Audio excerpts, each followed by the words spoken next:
Hello guys, let's do a quick camera tracking tutorial inside of Blender. First of all, let's delete our default sphere. Okay, and what you want to do is change your layout to video editing, and then you just can drag in your clip. And what's important here before you export your clip is that you go in and remember to set your output, right?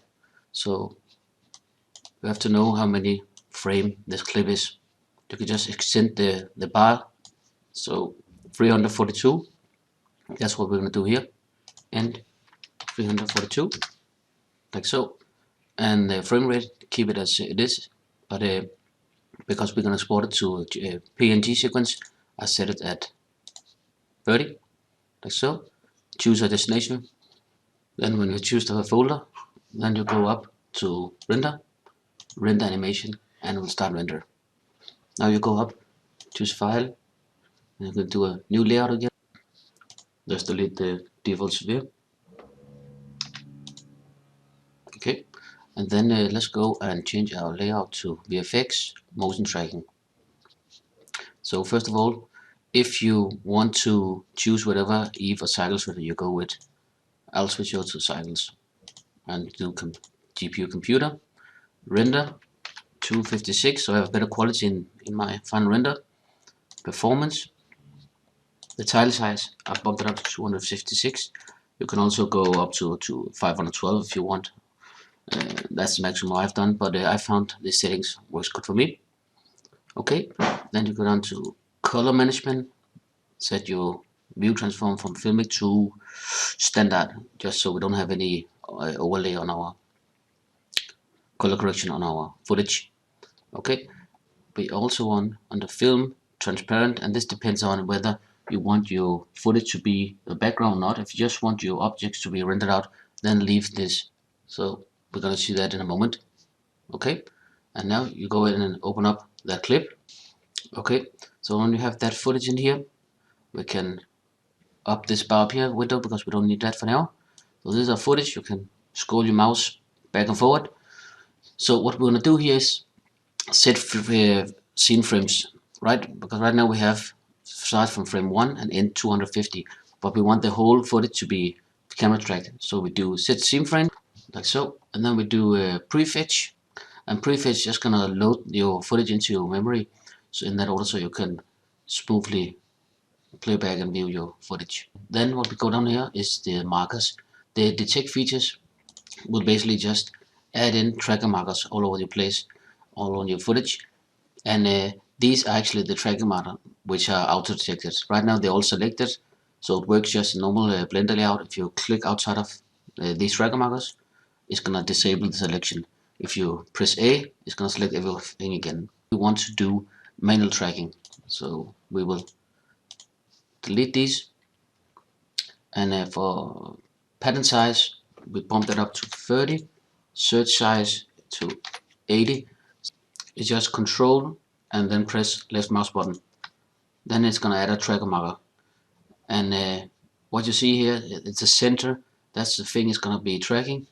If we move over to footage here, then you're gonna see the window here where it will actually be stable or not. I like to look at it in black and white, so you can of course scale by pressing S, scale up your tracking marker, and hit Alt S. Then you're gonna see the revealing of the search area, and the search area is actually for the area it will be looking at during out your clip. So to be able to have a perfect tag, then you need to be able to find 8 spots. That means 8 tracker markers, which you know will be consistent throughout the whole footage.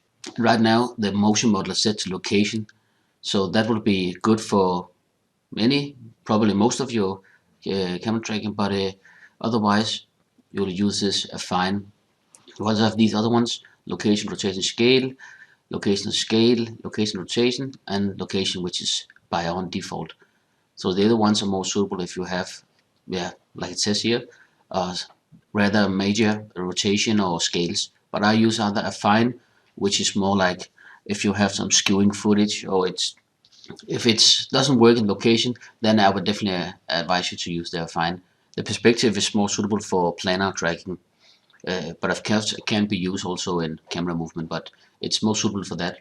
So either affine or the location. So actually let's do a refine, and also gonna hit press the normalize button here.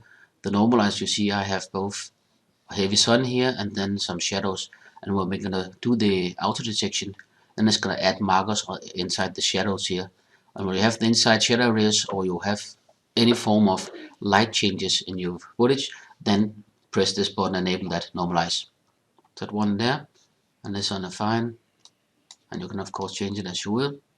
Let's actually, before we lock this, let's do some tracking. So go down to the track button here, and these are your settings you have. These are the one you're going to use for tracking. This will track footage from now and then just till the end. You either press this or hit the shortcut Control G, and this one will just select the selected tracking markers that you have selected. So we'll hit the track forward button, and let's see what we have. Right now we have this track here selected, so that's the one you can see up here. And what we want to see is that the crosshair here is actually centered here in this bicycled light frame here. So let's see. As I scroll the footage, it seems pretty consistent. So that's a good track. So we hit Control L. Now the one is locked, and then it's stopped here. So these are the adjustments you will have to make. So I just press the left keypad on my keyboard, then I look up here. So from 99 is good, and then 100 it jumps. So make sure it's selected, and then you notice where it is on the frame. Press G to move it,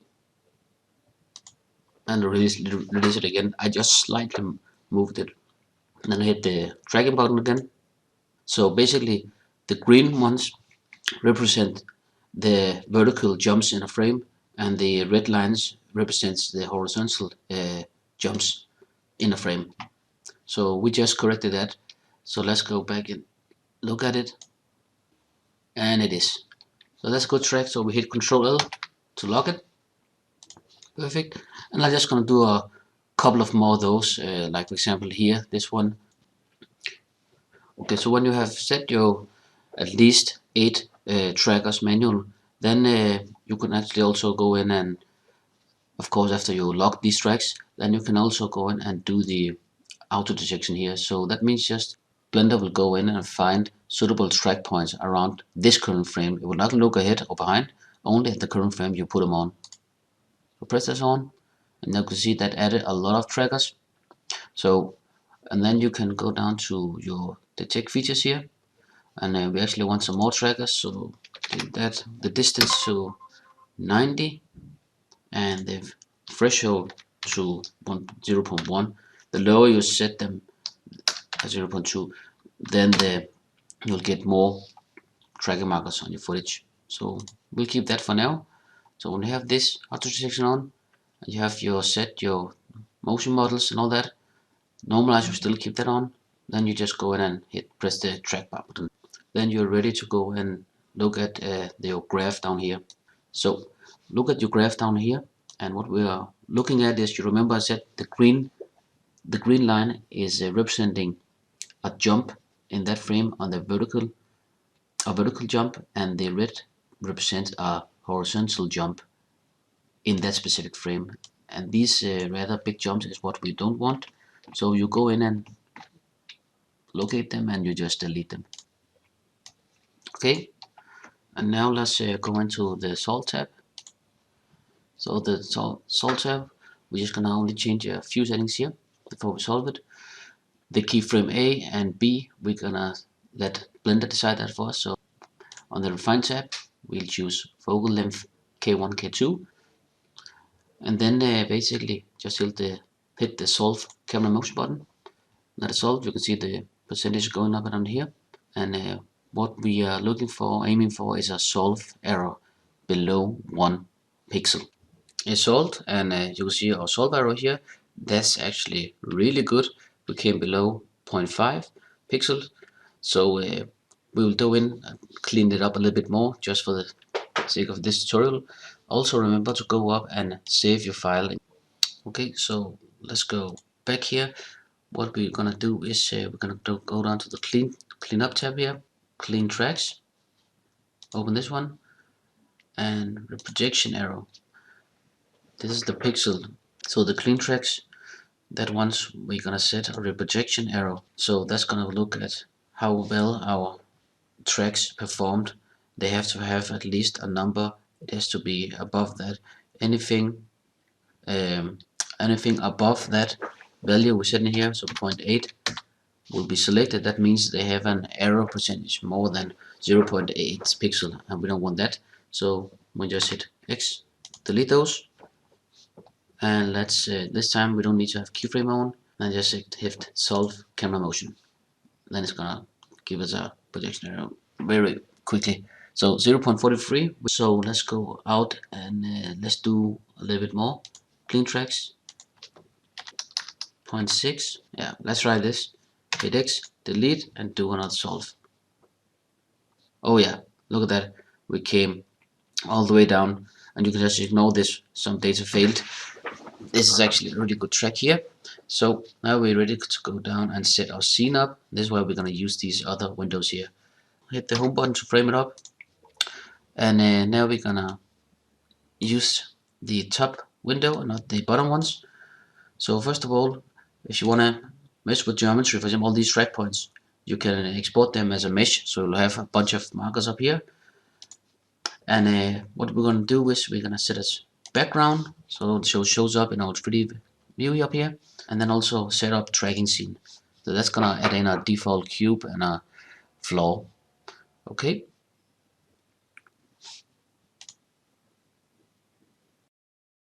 Okay. So just gave him a little quick metal texture here. Switch out to the cycle. Go back to layout. And then actually let's go in and add in a HDR. Load it in. And for this, we'll change this view to the shader editor. Switch over to world. And if you have the node wrangler enabled, the add-on is free add-on, then you'll just press this image node here and hit Ctrl T, and that's gonna add in a texture and a mapping node for you. Uncheck transparent. Now you can see the HDR, and we have like the light source over on this side. We want it to be in front, so we need to change it. 125.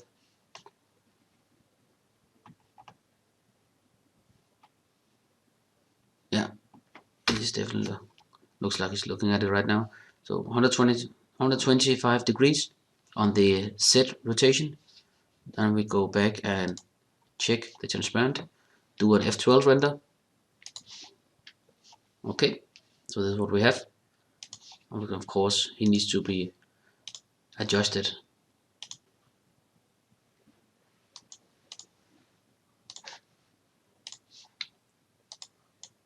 Yeah, he's definitely sticking there. And of course, at this point, you can add in whatever you want. Play with the shadows a little bit more. Go to the compositing. Do with the color scheme also, because right now he looks too much CGI. So we want to saturate that a little bit. So go down to your image editor down here. Choose your render result so we can see some live update here. Then up here, this is your foreground object. So between this render layer now and this alpha, let's add in hue saturation value. Plug it up here. Let's saturate it. The foreground, the hue, remove some colors. Let's give it a little green color here.